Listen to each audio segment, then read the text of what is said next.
Hello, YouTube. It's me, John Avenger, once again, and welcome back to Movies That Are So Bad They're Good month. And I'm sorry I took a couple of days off. I needed the break. I had a long weekend, and it's over now. And Fourth of July is behind us, and now we're the rest of the month. There's not going to be any major holidays, and there's no holidays in August. There's not another one till September. So next, we got a 2010 action family comedy starring the one of the greatest action stars, Jackie Chan. Yeah, the Asian martial artist slash comedian slash actor.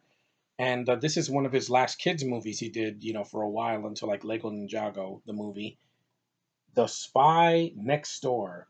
I don't consider this movie bad, but a lot of critics do. That's why I put it in the so bad it's good month. It also is movies that were not, critically acclaimed like his some of his other work. Now, this is the first movie I saw in this decade in the theater. I saw this in January. It was freezing cold. I was bored, and I was like, what's in the theater? Oh, a Jackie Chan movie. I'll see it." And it's a lot of fun, guys. If you've never seen this movie and you like Jackie Chan, if you've seen his earlier stuff from the '80s when he did it in Asia, his debut in American cinemas in Cannibal Run, the Rush Hour movies from the '90s. Well, the first one anyway, and the other ones from the 2000s, the sequels. He's a fun actor to watch, and he gets to work with kids, and he has really good chemistry with these three kids in the movie. Um, yeah, Rotten Tomatoes give it a 12%. This is not that bad, guys. I've seen way worse. Bad is good, according to critics. They think is bad. I think it's a fun movie. It was directed by Brian Levant, and I like this director. I know he's done a lot of comedies that not everybody thinks are great, but hey, I like Flintstones, the 1994 film. I love Jingle All the Way. It's one of my favorite Christmas movies. And the first Are We There Yet? I thought was a fun movie with Ice Cube, even though it's not high art. It made me laugh. He's done some duds though. I didn't care for the Snow Dogs. I thought that was just kind of lame. The dogs are cute, but I thought Cuba Gooding Jr. was trying too hard to be funny, like he's Eddie Murphy, and he's not. And also, he also did what else he did? Problem Child 2, and see Beethoven. I love the first Beethoven. I think is a great family comedy.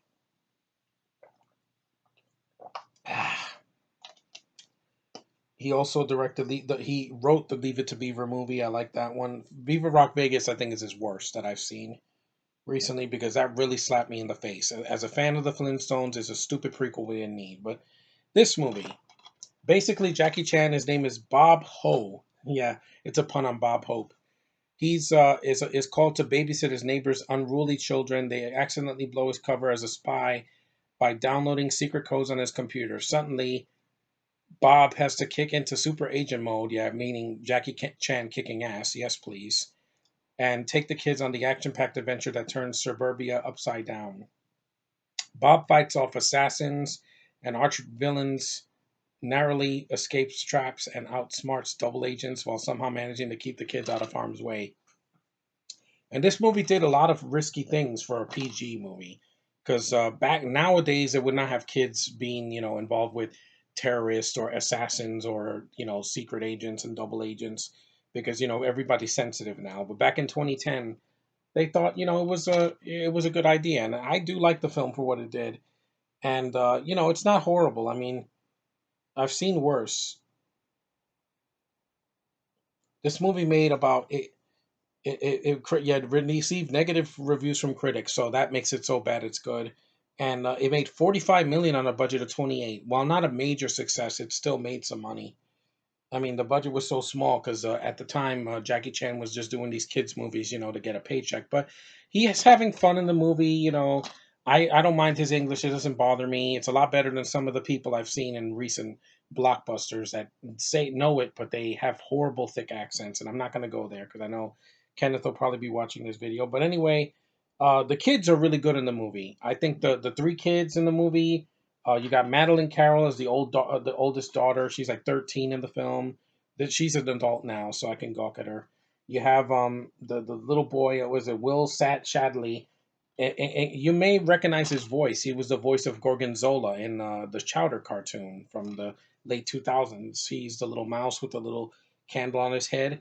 And then you have Dave Foley's daughter, Alina Foley, who's absolutely cute. She's very charming. She's, she's a little mischievous. She runs around, and she has such a cute little face.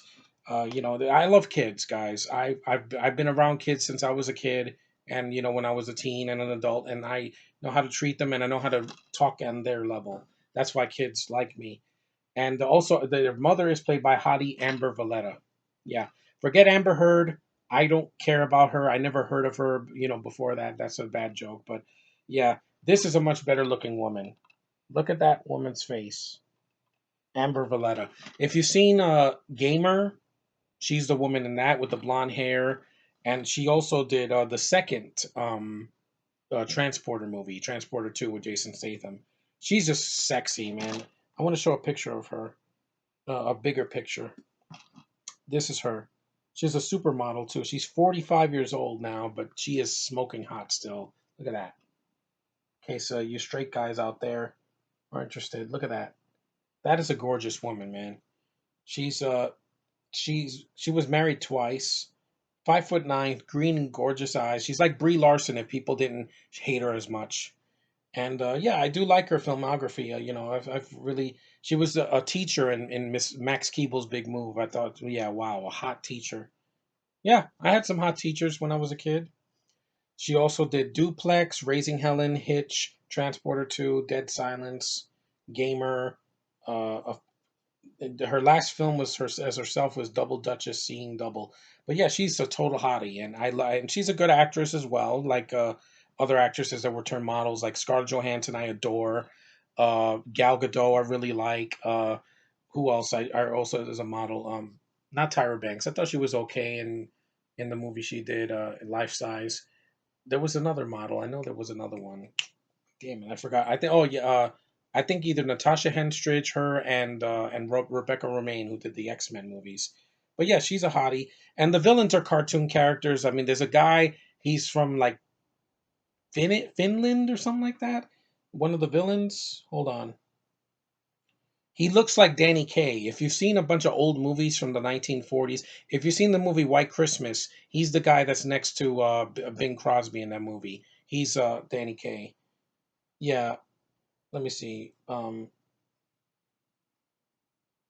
Yeah, Magnus Schwing. Yeah, this is him.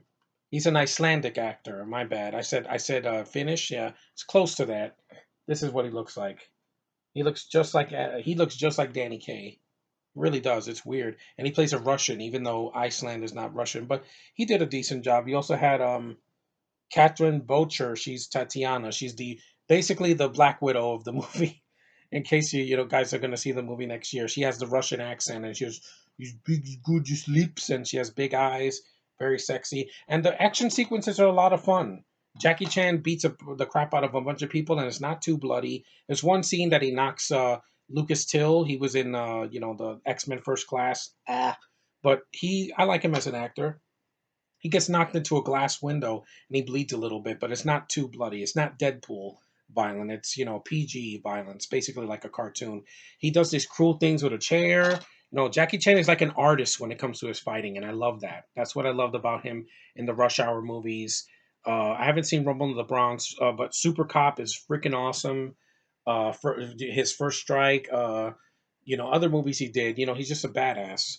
And the film has a simple plot. Guy is an international spy and he has to take care of these kids. And yeah, while the kids are bratty at first, they're still very cute, really good actors.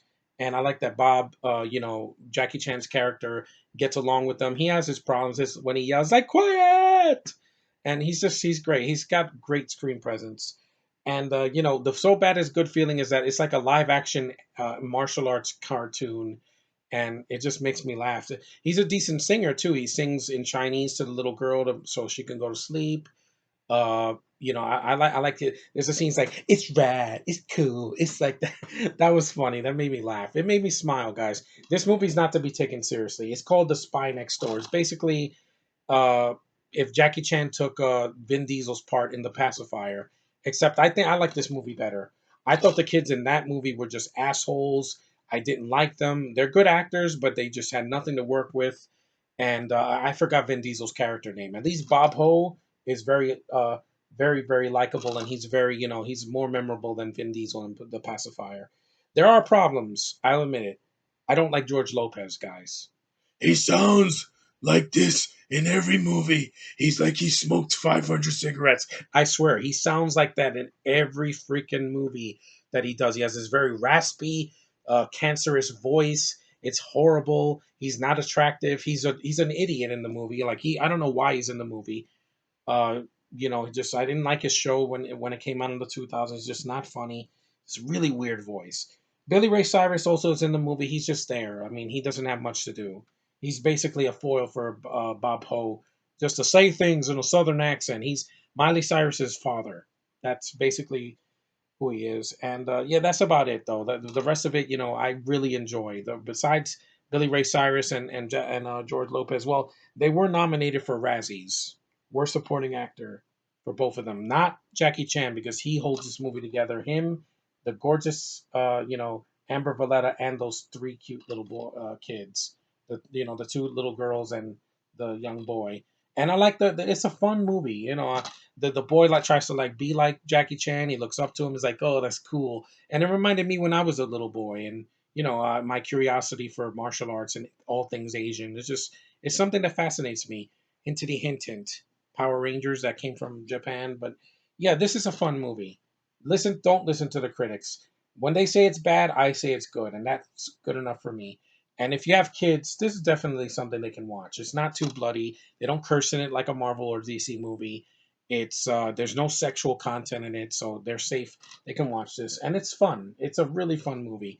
Deserved better. I think they should have gotten a DVD with a commentary because I wanted to hear the director's thoughts on it. He does commentaries for some of his movies. The Flintstones had a good one, and I like this director. He knows how to direct kids, guys. He did Jingle All the Way. Flintstones had kids. Beethoven. He's a fan of kids and I'm a fan of kids. And a kids movie with that's live action, that's a PG is rare nowadays. And part spy, part babysitter, all hero. And Jackie Chan has a lot of charm in this movie. But I'm tired. I'm gonna just leave you guys with that. And if you want to see it, it's a fun watch. If you watch this on cable or stream it online, it's worth a watch. And don't listen to the critics. They think Predators and Prometheus are really good movies and they're boring, but this isn't boring. It's fun and it's only 95 minutes long. It's not going to take a lot of time. So thanks guys for watching. Take care. I promise my next video will be a lot sooner. Take care and rest well, and I'll see you in the next review.